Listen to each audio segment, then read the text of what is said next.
আজ আমি আপনাদেরকে দেখাবো ফটোকপি মেশিনে যদি কালি আসে তাহলে সেগুলো আপনারা কিভাবে ক্লিন করবেন। কোনো ইঞ্জিনিয়ার ছাড়াই, কোনো টেকনিশিয়ান ছাড়াই আপনারা নিজেরা কিভাবে পরিষ্কার করবেন, পুরো প্রসেসিংটা আজকে আমি আপনাদেরকে দেখানোর চেষ্টা করব। আশা করি আপনারা পাশে থাকবেন। যদি পুরো ভিডিওটা দেখেন তাহলে নিজেরাই কিন্তু করতে পারবেন। কোনো টেকনিশিয়ানের দরকার নাই। একটা টেকনিশিয়ান ডাকতে গেলে কমসে কম 400-500 টাকা দিতে হয়, সেই টাকাটা অন্তত বেঁচে যাবে। আমি পুরো প্রসেসিংটা আপনাদেরকে করে দেখাচ্ছি। ওই যে দুই পাশে দুইটা নখ আছে, সেই নখগুলো আপনারা খুলে নেবেন।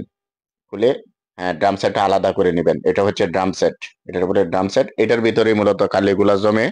যার জন্য যার জন্য পরে ফটোকপি মেশিনে আপনার এক্সট্রা কালি আসে, প্রিন্ট ভালো হয় না, প্রিন্টে দাগ আসে, কালি আসে। এটা হচ্ছে এই ড্রাম সেটটার নিচে এক্সট্রা কালি জমে। এক্সট্রা কালিগুলার জন্যই আপনাদের দাগ আসে। এই যে এইভাবে আপনারা খুলে নেবেন, ড্রাম সেটটা আলাদা করে নেবেন। আমি কিভাবে করে দেখাচ্ছি, আপনারা যদি ভালোভাবে একটু খেয়াল করেন, দেখেন, আপনারা নিজেরাই করতে পারবেন। ড্রাম সেটটার মধ্যে হাত দেওয়া যাবে না, অবশ্যই হাতে স্পর্শ করা যাবে না। এটা ভালো হয় টিস্যু দিয়ে অথবা পরিষ্কার কোনো নেকড়ে দিয়ে আপনারা এটাকে সেফ জায়গায় রেখে দিবেন, এটাতে যাতে হাতের কোনো স্পর্শ না লাগে। এটা অবশ্যই হাতে স্পর্শ দিলে এটাতে দাগ পড়ে যাবে, তারপর প্রিন্ট ভালো আসবে না। এটা ভালো একটা নিরাপদ জায়গায় রেখে দিবেন। এখন আমি কাজ করব এই যে এই ইউনিটটা নিয়ে।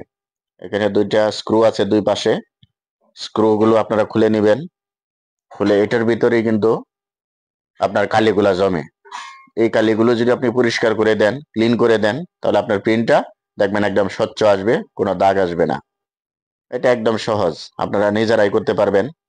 এই যে প্লেটটা খুলে নেবেন, দুইটা স্ক্রু আছে, স্ক্রুগুলো খুললেই প্লেটটা আলাদা হয়ে যাবে। এটা ব্রাশ দিয়ে অথবা নেকড়া দিয়ে এটা পরিষ্কার করে নেবেন। এই কালিগুলো কালিগুলো পরিষ্কার করে একদম ক্লিন করে তারপর আবার সেট করবেন। আমি যেভাবে করছি আপনাদেরকে পুরো প্রসেসিংটা দেখানোর চেষ্টা করছি। আশা করি সবাই যদি করেন ইনশাল্লাহ নিজেরাই করতে পারবেন। এই যে এটার ভিতরে মূলত এক্সট্রা কালিগুলো জমে, এই কালিগুলো ফেলে দিবেন। এগুলো রাখার কোনো দরকার নাই, এগুলো একদম ফেলে দিবেন। এগুলো একদম নষ্ট কালি, যেগুলো এক্সট্রা কালিগুলো এখানে জমে এটা ভরে যাওয়ার কারণে তারপর কিন্তু দাগগুলো আসে, প্রিন্টের কোয়ালিটিটা খারাপ হয়ে যায়। তাই কালিগুলো ফেলে দিয়ে একদম পরিষ্কার করে সুন্দর করে ক্লিন করে আবার সেট করে দিবেন। আমি কিভাবে পরিষ্কার করা হয়ে গেছে, এখন আমি আবার সেট করব, কিভাবে লাগাবো আপনারা যদি একটু ভালোভাবে দেখেন ইনশাল্লাহ সবাই করতে পারবেন। ওই যে যে প্লেটটা খুলেছিলাম, এই প্লেটটা আবার এখানে বসিয়ে দিবেন।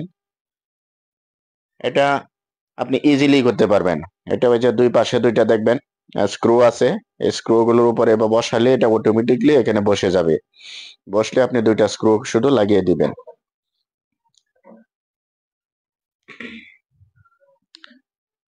ওই যে দেখেন দুইটা স্ক্রু দুই পাশ থেকে আমি খুলেছিলাম, এই স্ক্রু গুলো আবার লাগিয়ে দিচ্ছি। এটা বলে ড্রাম সেট। এই ড্রাম সেটটার ভিতরেই মূলত কালিগুলো জমে। এই কালিগুলোর কারণে আপনার প্রিন্ট কোয়ালিটি খারাপ হয়ে যায়, প্রিন্টটা ভালো আসে না। হ্যাঁ, দুই পাশে দুইটা স্ক্রু যদি আপনারা লাগিয়ে দেন একদম ইজিলি করতে পারবেন, কোনো ঝামেলা মুক্ত। মানে টেকনিশিয়ান আপনাকে ডাকতে হবে না। আপনি অন্তত 400-500 টাকা থেকে বেঁচে যাবেন যদি আপনার নিজের কাজটা নিজেই করতে পারেন। আর এটা অন্তত প্রতিদিন 1-2 দিন পর পরই করতে হয় কিন্তু। এটা আপনি যদি প্রিন্ট 200-300 চার সম্ভবত 200-300 প্রিন্ট দিলে আপনার এটা কালি ভরে যায়। আপনি অন্তত 400-500 প্রিন্ট দেওয়ার পরে অন্তত আপনি আর এটা পরিষ্কার না করে আপনি প্রিন্ট দিতে পারবেন না, আপনার দাগ আসবে।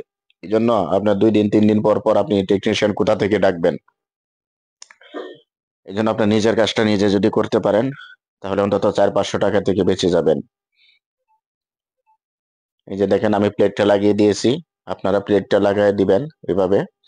এখন ড্রাম সেটটা আমি যেভাবে খুলেছিলাম, অবশ্যই ড্রাম সেটটা সুন্দর মতো এই যে সাদা অংশের মধ্যে হাত দিয়ে, অবশ্যই ড্রামের উপরে হাত দিবেন না কেউ, তাহলে কিন্তু স্পট পড়ে যাবে, প্রিন্টের কোয়ালিটি খারাপ আসবে।